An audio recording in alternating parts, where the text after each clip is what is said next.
بسم اللہ الرحمن الرحیم۔ طالبات، آج ہم مرزا فرت اللہ بیگ کے بارے میں پڑھیں گے۔ مرزا فرت اللہ بیگ جو ہے ہمارے اردو نثر میں ان کا ایک اہم مقام ہے، اور یہ جو ہے انہوں نے جو بھی کتابیں لکھی، جو بھی مضامین لکھے، وہ اپنے مضامین میں کی وجہ سے بہت اردو ادب میں ان کا نام مشہور ہے۔ تو سوانی حالات دیکھیے، اس آپ کے لیے میں نے ایک بورڈ میں بھی کچھ چیزیں تیار کی ہیں۔ تو سوانی حالات کے حوالے سے دیکھیے کہ یہ جو آج کا لیکچر ہے یہ 3 حصوں پر مشتمل ہوگا۔ سب سے پہلے ہم مرزا فرت اللہ بیگ کی سوانی حالات یعنی ان کا شخصی جائزہ لیں گے، پھر ان کے بعد ان کی تصانیف کے بارے میں پڑھیں گے، اور تیسرے حصے میں ہم مرزا فرت اللہ بیگ کے اسلوب بیان کے بارے میں پڑھیں گے کہ ان کا اسلوب بیان کیسا تھا اور ان کے اسلوب کی کیا کیا خوبیاں تھیں۔ تو مرزا فرت اللہ بیگ جو ہیں وہ 1884 میں دہلی میں پیدا ہوئے۔ ان کے دادا جو ہے وہ بدخشاں سے آئے تھے اور اکبر شاہ ثانی کی طرف سے گورنر جنرل کے دربار میں مختار کل کی حیثیت سے مقرر تھے۔ فرت اللہ بیگ نے ابتدائی تعلیم گورنمنٹ ہائی اسکول دہلی میں حاصل کی، اور پھر سینٹ اسٹیلس کالج دہلی میں ہی آپ نے BA کا امتحان پاس کیا۔ 2 سال تک مولوی نذیر احمد سے عربی پڑھی اور ان کے عزیز شاگرد رہے۔ BA کرنے کے بعد حیدرآباد دکن چلے گئے اور پہل محکمہ تعلیم میں کام کیا، پھر عدلیہ میں ان کی خدمات حاصل کر لی اور ہائی کورٹ میں مترجم کی حیثیت سے کام کرنے لگے۔ اس کے بعد انہیں اسپیشل مجسٹریٹ اور جج مقرر کیا گیا، اور آپ 17 اپریل 1947 میں وفات پا گئے۔ حیدرآباد کی ادبی صحبتوں کو مرزا فرت اللہ بیگ کے ادبی ذوق کو ابھارنے میں بڑا دخل تھا۔ مرزا فرت اللہ بیگ جیسے کہ آپ نے دیکھا کہ پیشے کے لحاظ سے ایک جج تھے، لیکن انہوں نے اس کے باوجود جو ہے وہ آپ نے علم و ادب پر کافی کام کیا، اور ادبی ذوق ان کے اندر بہت زیادہ تھا۔ آپ نے دیوان یقین یعنی یقین ایک پرانے کلاسیکل شاعر ہے، ان کے دیوان کو مرتب کیا۔ دیوان کیا ہوتا ہے؟ یعنی ان کی غزلوں کو، اور پھر اس پر ایک زوردار مقدمہ لکھا، اور جس پہ انہوں نے اپنی تحقیق کے جوہر دکھائے۔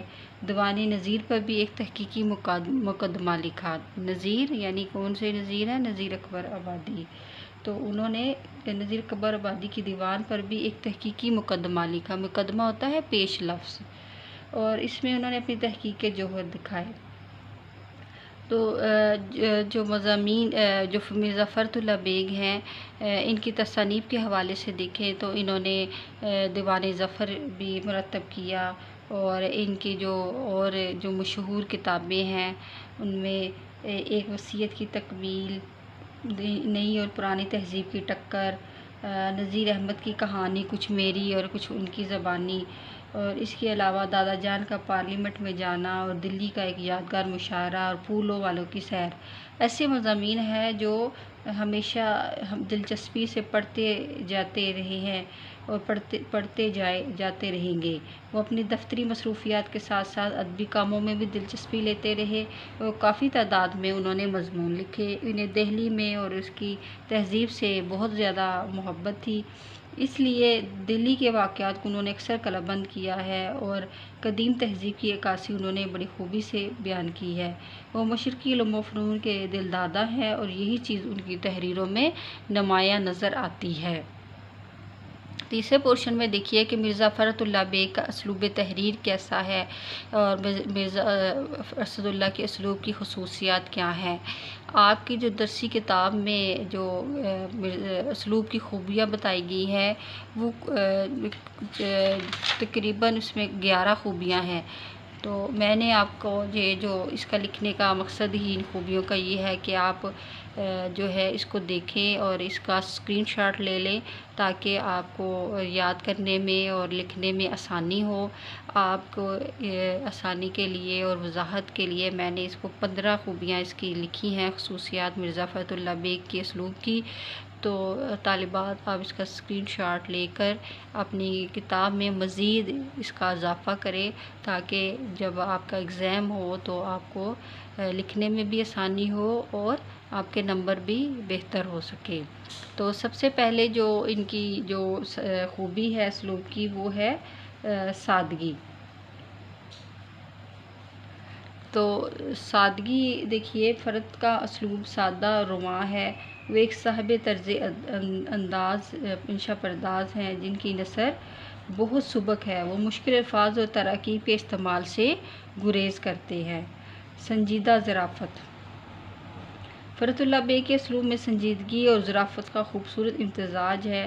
وہ گزرے ہوئے واقعات کے تازے جو ہیں تذکرے بڑی ہمدردی سے کرتے ہیں۔ ان کے تذکروں سے ان کا مقصد ایک نمٹتی ہوئی تہذیب کے آثار کو محفوظ کرتا ہے، یعنی دہلی جو ہے ان کی تہذیب جو ہے مٹتی چلی جا رہی تھی، تو مرزا فرحت اللہ بیگ نے اپنی تحریروں میں اس مٹتی ہوئی جو تحریر کو ہے وہ انہوں نے اس میں شامل کر لیا ہے، اس کو محفوظ کر لیا ہے۔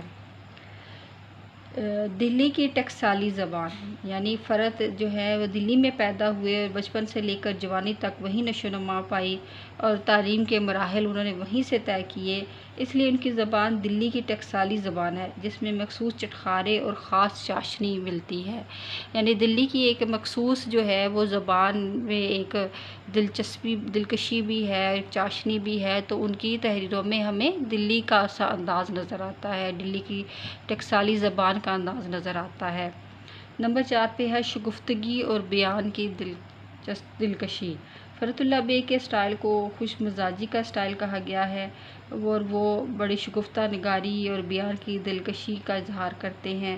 وہ زبان کی شگفتگی اور بیان کی مٹھاس سے ایسے اسلوب میں مزاح کا رنگ بھرتے ہیں کہ جس کی بنا پر ان کا اسلوب جو ہے وہ منفرد نظر آتا ہے۔ نمبر 5 پہ ہے طنز کم اور مزاح زیادہ، یعنی فرد کی تحریروں میں طنز ہمیں کم نظر آتا ہے اور ان کی تحریروں کا مقصد اور ان کا جو ہے اصل جو لکھنے کا جو ان کا اصل جو رنگ ہے وہ یہی ہے کہ تحریروں میں انبساط پیدا ہو، یعنی دلکشی پیدا ہو، خوشی محسوس ہو، مسرت محسوس ہو، تو اس لیے وہ طنز کو بروئے کار نہیں لاتے، یعنی دوسروں پر چوٹ نہیں کرتے، بلکہ طنز سے طبیعت میں ایک قسم کی جو گھٹن پیدا ہوتی ہے اس کو وہ ختم کر کے ایک شگفتگی اور ایک جو مزاح ہے وہ اپنی تحریروں میں پیدا کرتے ہیں۔ نمبر 6 پہ ہے خاکہ نگاری۔ شخصیت کے خاکے لکھنے میں فرحت اللہ بیگ کو کمال حاصل ہے۔ ان کے خاکوں میں ایسا ڈرامائی انداز نظر آتا ہے جو ان کے کردار کی متحرک تصویر ہمارے سامنے لے آتا ہے، اور نذیر احمد کا خاکہ ان کے اس فن میں کامل ہونے کی جو ہے وہ علامت ہے۔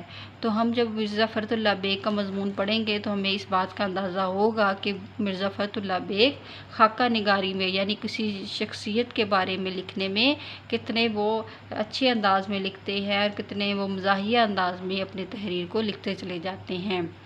نمبر 7 پہ ہے مختصر فقرے، یعنی انہوں نے مختصر اور چست فقرے لکھے ہیں، اور فرحت اللہ بیگ کے اسلوب کی یہ نمایاں خصوصیات ہے کہ وہ جو بھی تفصیل لکھتے ہیں اس کو فقروں کی طوالت سے اس کو نہیں وہ چڑھاتے، بلکہ ان کا ہر فقرہ برمحل اور برجستہ ہوتا ہے، یعنی جیسا موقع ہوتا ہے اسی موقع کی مناسبت سے وہ اپنی تحریر کو لکھتے ہیں اور مختصر لکھتے ہیں۔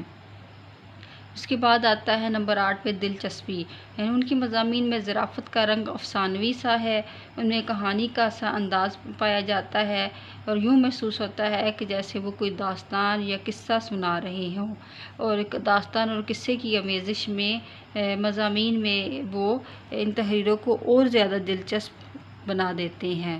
اس کے بعد آتا ہے معاشرتی نقوش، یعنی ان کے مضامین کسی تمدن یا شخصیت سے کے متعلق نہیں ہوتے، اس لیے اس میں زمانے کی معاشرتی نقوش ابھر کے سامنے آتے ہیں، یعنی ہمیں معاشرت کے مختلف رنگ ان کی تحریروں میں ہمارے سامنے ابھرتے ہیں، جس سے تہذیب و تمدن کا بخوبی اندازہ ہو سکتا ہے، اور اشخاص کی سیرت اور کردار پر وہ روشنی پڑتی ہے، جیسے پھول والوں کی سیر اور صاحب بہادر میں یہ خصوصیت بہت نمایاں ہیں۔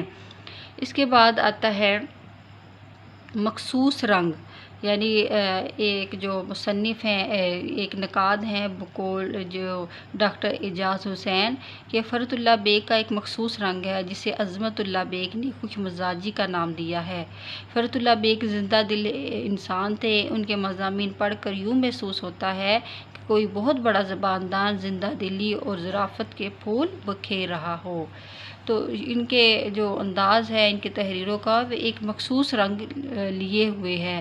اس کے بعد آتا ہے زبان کی چاشنی، یعنی ان کے زبان میں ایک خاص قسم کی مٹھاس ہے، اور جیسے کہ پہلے بتایا کہ دلی کی ٹکسالی زبان میں وہ لکھتے ہیں، تو ٹکسالی زبان میں ایک خاص چٹخارا اور چاشنی نظر آتی ہے جو اہل دلی کے عام بول چال کے الفاظ اور محاورے میں نظر آتی ہے۔ تو اسی لیے ڈاکٹر عبدالقادر سروری نے کہا تھا کہ مرزا فرت اللہ بیگ کی کامیابی کی بڑی ضامن اور ان کی دلکش زبان ہے، اور صاف ستھری اور با محاورہ زبان لکھنے پہ انہیں بڑا قدرت حاصل ہے۔ اس کے بعد آتا ہے قدامت پسندی، یعنی مرزا صاحب بلا شبہ ایک جدت پسند انسان تھے، ماڈرن انسان تھے، لیکن ان کے بعض نظریات میں ہمیں قدیم افراد اور مقامات اور چیزوں سے محبت بھی نظر آتی ہے، اور وہ اپنے مضامین میں ان قدامت پسندی کا وہ ثبوت دیتے نظر آتے ہیں۔ اس کے بعد آتا ہے مشرقیت، یعنی مرزا صاحب چونکہ مشرقی تہذیب کے دلدادہ تھے اور ان کی اچھائی پر کامل یقین وہ رکھتے تھے، اس لیے انہوں نے اکبر الہٰبادی کی طرح مغربی طرز معاشرت کی تقلید کرنے والوں کو اپنی مزاح کا نشانہ بنایا ہے، اور یہ چیز ان کی مشرقیت سے محبت کا واضح ثبوت ہے۔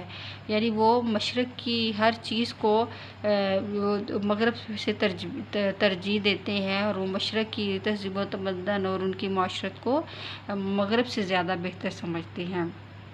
جزیات نگاری، یعنی وہ اپنے بیانات کو دلچسپ اور مکمل بناتے ہیں، اور اس لیے ان کا یہ تفصیلی انداز ان کے مشاہدے کی تیزی اور موضوع پر ان کو پوری قوت کی دلیل ہے۔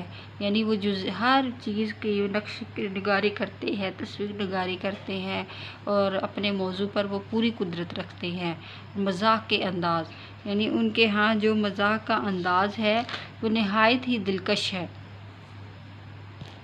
اور کبھی تو کرداروں کا حلیہ بیان کر کے اور ان کے خد و خال بیان کر کے وہ مضحکہ خیز حرکات بیان کرتے ہیں، تو بعض اوقات وہ زبان و بیان سے بھی مزاح پیدا کرتے چلے جاتے ہیں۔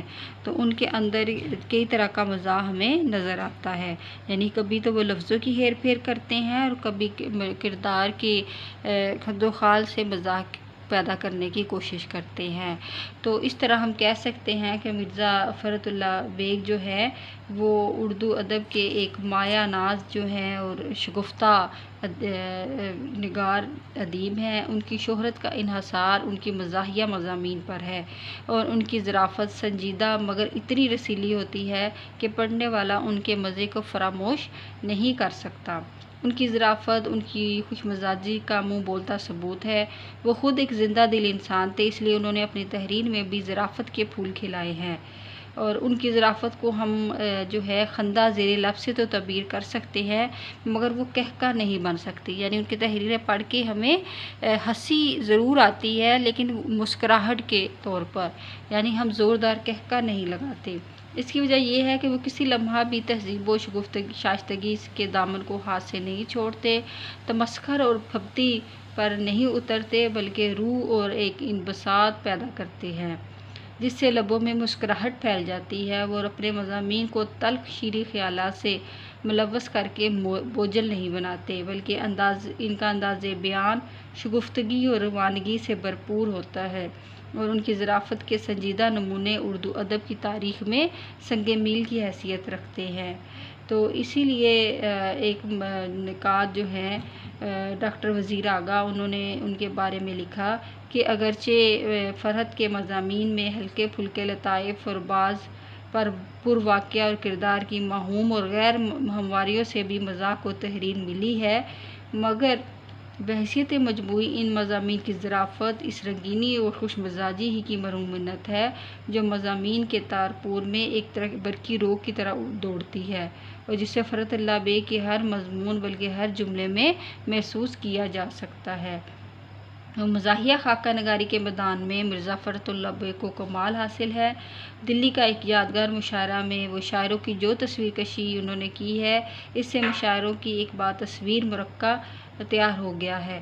نذیر احمد کی کہانی کچھ میری اور کچھ ان کی زبانی میں مولوی نذیر احمد کا جو خاکہ انہوں نے کھینچا وہ اردو ادب کا ایک شاہکار ہے، اور اس خاکے میں جس محبت اور ہمدردی کے ساتھ نذیر احمد کی زندگی کے متضاد پہلوؤں کو نمایاں کیا ہے، اردو ادب میں اس کی مثال نہیں ملتی، اور انہوں نے کسی جگہ بھی دامن ادب کو ہاتھ سے نہیں چھوڑا اور ہنسی کے بہت سے مواقع بھی فراہم کیے ہیں۔